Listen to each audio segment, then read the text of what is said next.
ഈ വീഡിയോ കണ്ടപ്പോൾ മനസ്സ് സന്തോഷം കൊണ്ട് നിറഞ്ഞുപോയി. വേറെ ഒന്നല്ല, പോലീസുകാരൻ വന്നിട്ട് ആ നടക്കാൻ ബുദ്ധിമുട്ടുന്ന ആളെ തോളി കയറ്റി ആ ട്രെയിനിൽ കയറ്റുന്ന കാഴ്ചയാണ് കാണുന്നത്. ഒരുപാട് ആൾക്കാർ നമ്മുടെ സമൂഹത്തിൽ ഇതുപോലെയുണ്ട്. ഒരുപാട് ആൾക്കാർ മനസ്സ് വെച്ചാൽ തന്നെ ഒരുപാട് ആൾക്കാരെ ചില സാഹചര്യങ്ങളിൽ അവരനുഭവിക്കുന്ന ബുദ്ധിമുട്ടുകൾ മാറ്റാനും പറ്റും. അപ്പോൾ നിങ്ങളെ കൊണ്ട് ഇതുപോലുള്ള ആരെങ്കിലൊക്കെ കാണുകയാണെങ്കിൽ നിങ്ങളും അവരെ സഹായിക്കാനായിട്ട് മനസ്സുകൊണ്ട് എപ്പോഴും ഒരു ചിന്ത വേണം കേട്ടോ.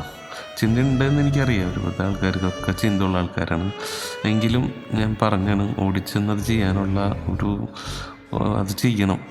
ഇത് കണ്ടപ്പോൾ എനിക്ക് മനസ്സ് നിറഞ്ഞു പോയി. പോലീസുകാരൻ്റെ മനസ്സും അയാളെ ആത്മാർത്ഥതയും അയാളെ സഹായിക്കാൻ കാണിച്ച ആ ഒരു എന്താ പറയുക, വാക്കുകളില്ല പറയാൻ.